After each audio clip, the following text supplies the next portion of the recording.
నమస్తే. ఈనాడు news paper వార్తలు ముఖ్యాంశాలు. మూడో రోజు ముంపులోనే ముమ్మరంగా సహాయ కార్యక్రమాలు. సీఎం చంద్రబాబు మంత్రుల పర్యవేక్షణ. పునరావాస శిబిరాలకు వేల మంది ఇల్లు ఖాళీ చేసి ఊళ్ళకు ప్రయాణం. బుడమేరుతో తగ్గిన వేడని వరద.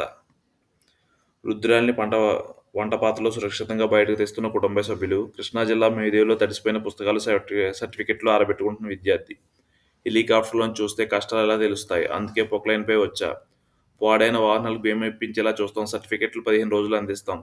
రేపు సాయంత్రానికల్లా తాగునీటి సరఫరా. విలేకరులతో ముఖ్యమంత్రి చంద్రబాబు. అధికారులు పనిచేయకపోతే ఉపేక్షించేది లేదని హెచ్చరిక.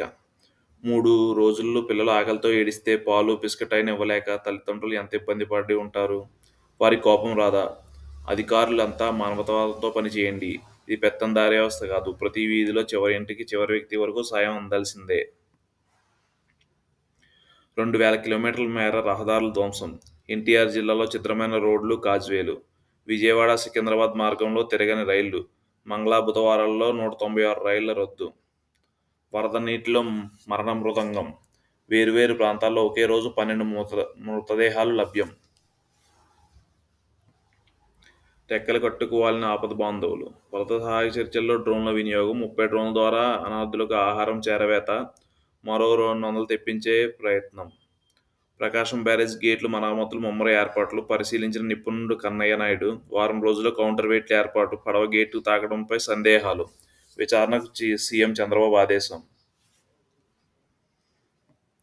చిత్రసీమ దాతృత్వం. వరద బాధితుల కోసం తెలుగు రాష్ట్రాల్లో సినీ ప్రముఖుల విరాళాలు. రూపాయి కోటి చొప్పున ప్రకటించిన బాలకృష్ణ, ఎన్టీఆర్, మహేష్.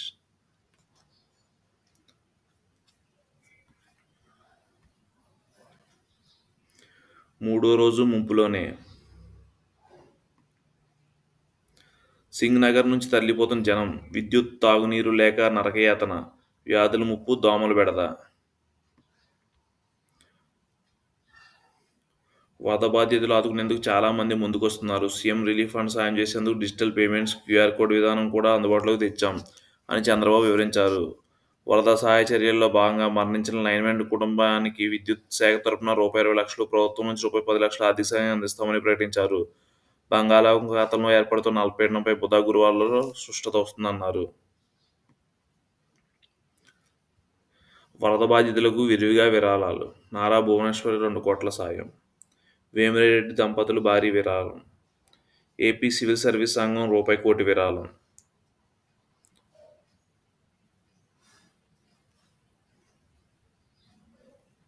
ఆయుష్ ఆసుపత్రుల విరాళం రూపాయి 50 లక్షలు.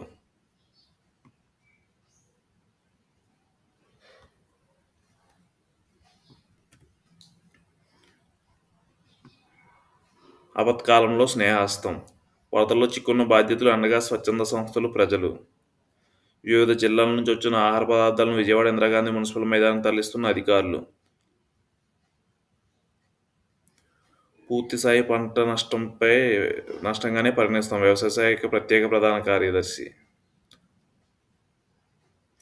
గత ప్రభుత్వం నిర్లక్ష్యమే శాపం. అప్పుడే అన్నమయ్య ప్రాజెక్టు, ఇప్పుడు బుడమేరు. ఉప ముఖ్యమంత్రి పవన్ ధ్వజం. బాధితుల సహాయార్థం రూపాయి కోటి విరాళం.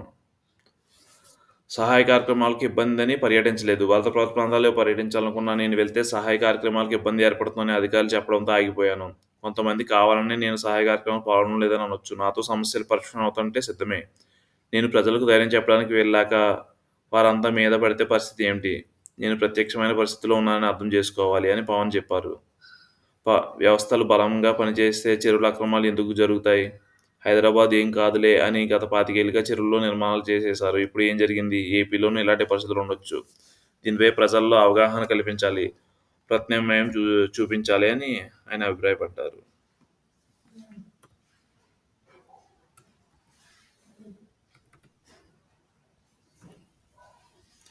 వరద తగ్గుతుంది, నష్టం తేలుతుంది. ముంపు నుంచి బయటపడాలంటే ముట్ట చెప్పాల్సిందే. వరద ముప్పు ప్రాంతాల నుంచి బాధ్యతలను బయటకు తీసుకొచ్చేందుకు కొంతమంది డబ్బులు డిమాండ్ చేస్తున్నారు. బుడమేరు వరద తాకిడికి అజిత్ సింగ్ నగర్, పాయకాపురం, న్యూ రాజేశ్వరిపేట, కాండ్రిక తదితర ప్రాంతాలు ముప్పు గురయ్యారు. 2 రోజులుగా వరద ఉత్పత్తులు ఉండడంతో తరలింపు ప్రక్రియ నెమ్మదిగా సాగింది. మంగళవారం వరద కొంతమేర తగ్గడంతో జనం ఇళ్ల నుంచి బయటకు వచ్చి బంధువుల ఇళ్లకు వెళ్తున్నారు. ఈ క్రమంలో వీరిని వరద నీటిలో తరలించేందుకు డబ్బులు డిమాండ్ చేయడం వివాదాస్పదమైంది. కాంట్రాక్ట్ నుంచి ప్రొక్లైన్‌లో తరలించేందుకు నలుగురు నుంచి రూ. 4,000 డిమాండ్ చేసి మరీ వసూలు చేశారు.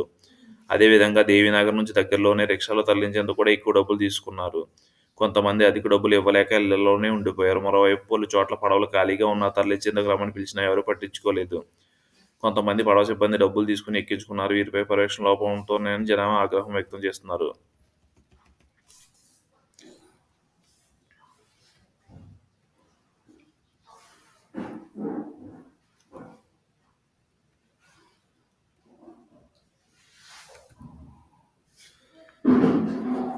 జేసీబీపై 22 కిలోమీటర్లు 4:30 గంటల పాటు ముప్పు ప్రాంతాల్లో పర్యటించిన చంద్రబాబు. నడుము లోతు నీళ్లను నడుస్తూ ప్రతి ఒక్కరికి భరోసా. బాధితుల సమస్యలు తెలుసుకునే అధికారులు ఆదేశాలు. శివర ప్రాంతాల్లో వారికి ఆహారం చేరకపోవడంపై సీఎం ఆగ్రహం. హెలికాప్టర్, డ్రోన్ల ద్వారా ఆహారం అందించాలని స్పష్టీకరణ. విజయవాడలోని వరద ప్రభావిత ప్రాంతాల్లో మోకాలు లోతు నీటిలో నడుస్తూ బాధితులు ధైర్యం చెప్తున్న చంద్రబాబు. నిండు గర్భిణి, చుట్టూ నడుము లోతు నీరు, ఇంటి నుంచి కదలలేని పరిస్థితుల్లో బాధితురాలు. వరద ప్రాంతాల్లో పర్యటిస్తూ అక్కడికొచ్చిన చంద్రబాబు. ట్రాక్టర్ రప్పించి ఆసుపత్రికి తరలింపు.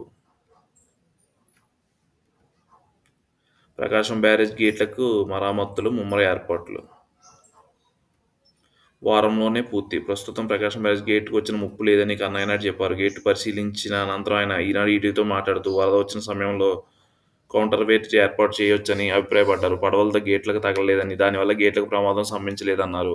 ఒక గేట్ వద్ద కొంత కాంక్రీట్ దెబ్బతిందని, కౌంటర్ వెయిట్ విరిగిపోయిందని తెలిపారు. కాంక్రీట్ పనులు వెంటనే చేపట్టవచ్చని, కౌంటర్ వెయిట్ సంబంధించి డ్రాయింగ్ ఇచ్చామని వాటిని విజయవాడలో తయారు చేయవచ్చని చెప్పారు. కౌంటర్ వెయిట్ అనేది గేట్లను తెరిచే మూసేందుకు ఉపయోగపడుతుందని, ప్రస్తుతం ఈ గేట్ తెరవకపోయినా ముప్పు ఉండదని, 71 గేట్ల ద్వారా రెగ్యులేట్ చేసుకోవచ్చని వివరించారు. వరద తగ్గిన తర్వాత 5,00,000 క్యూసెక్ల ప్రవాహ సమయంలో గేట్లను మూసివేసి కౌంటర్ వెయిట్ ఏర్పాటు చేస్తామని వివరించారు. తుంగభద్ర గేట్ తరహాలో అయితే 4 రోజులు ఏర్పాటు చేయగలమని, గతంలో 2009లో వైకుంఠపురం వద్ద ఒక బ్యారేజీ ప్రతిపాదించామని, కానీ ఇంతవరకు దాన్ని నిర్మించలేదని, ఇప్పుడు ప్రభుత్వం ప్రతిపాదించిందని, వైకుంఠం వద్ద బ్యారేజీ నిర్మిస్తే ఇంత ప్రమాదం ఉండదని అభిప్రాయపడ్డారు.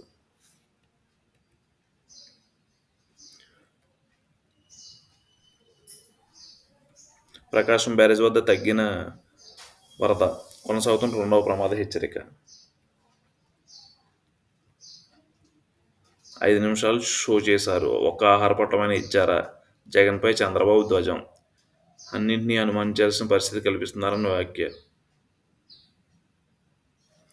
ప్రజాధనాన్ని జీతాలుగా తీసుకుంటున్నారు. వరద ప్రాంతంలో కొందరు అధికారులు విధులు కేటాయిస్తే సాయం అందించకపోగా ఇబ్బంది పెట్టేలా వ్యవహరిస్తున్నారని తమ దృష్టికి వచ్చిందని చంద్రబాబు ఆగ్రహించారు. డీజీపీ మంచి ఆలోచనతో వీఆర్లో ఉన్న అధికారులను విధులు కేటాయించారు. దాన్ని నిలబెట్టుకోవాల్సిన బాధ్యత అధికారులపై ఉంది. ప్రజలు ఇబ్బందులు ఉన్నప్పుడు మీనమేషాలు లెక్కించడం సరికాదని స్పష్టం చేశారు. గురువులు కదిలారు, పిల్లలను కాపాడారు. 600 మంది విద్యార్థులను రక్షించిన ఉపాధ్యాయులు సమయస్ఫూర్తి. ఉపాధ్యాయులు సమయస్ఫూర్తితో వ్యవహరించడంతో వార్తల్లో చిక్కిపోయిన 600 మంది గురుకుల విద్యార్థులను పెనుముప్పు తప్పించి ఎన్టీఆర్ జిల్లా లకుంటముక్కలో ఉన్న గురుకుల బాలికల పాఠశాల, జూనియర్ కళాశాల సుమారు 600 మంది విద్యార్థులు చదువుతున్నారు. భారీ వర్షాలు ఆగస్టు 31 మధ్యాహ్నం స్థానిక వాగు గండిపడడంతో గురుకులాన్ని హఠాత్తుగా వరద చుట్టుముట్టింది. దాటి ప్రవాహం కూరడంతో వరద నీరు విద్యార్థులు ఉండే డార్మిటరీ హాల్లో చేరింది. క్షణానికి వరద పెరిగిపోవడంతో విధుల్లో ఉన్న ఉపాధ్యాయులు, అధ్యాపకులు, గ్రామస్తులు, ప్రిన్సిపాల్ విజయలక్ష్మి అప్రమత్తమై డార్మిటరీలో ఉన్న విద్యార్థులను ఎత్తులో ఉన్న డైనింగ్ హాల్లోకి చేర్చారు. అంతకు ముందు వివిధ విభాగాల అధికారులు ఎమ్మెల్యే వసంతకృష్ణ సమాచారం ఇవ్వడంతో వారు వాహనాలు పంపించారు. వాటిలో విద్యార్థులను హుటాహుటిన సురక్షిత ప్రాంతాలకు తరలించి అక్కడ ప్రిన్సిపాల్, ఉపాధ్యాయులు, జూనియర్ అధ్యాపకులు అందరూ మహిళలే కావడం మరో విశేషం. వీరిని చాకచక్యంగా, వేగంగా సరైన నిర్ణయాలు తీసుకుని విద్యార్థులు రక్షించి ఉన్నతాధికారులు, విద్యార్థులను తల్లిదండ్రులు ప్రశంసించారు. వరద ముప్పులో ఇంట్లోనే గర్భిణీ ప్రసవం, తల్లి బిడ్డ ఆసుపత్రికి తరలించిన విజయవాడ సిపి. వైకాపా నేతల ఇసుక దందాతోనే బుడమేరకు గండ్లు, తెదేపా రాష్ట్ర అధ్యక్షుడు పల్లా శ్రీనివాసరావు.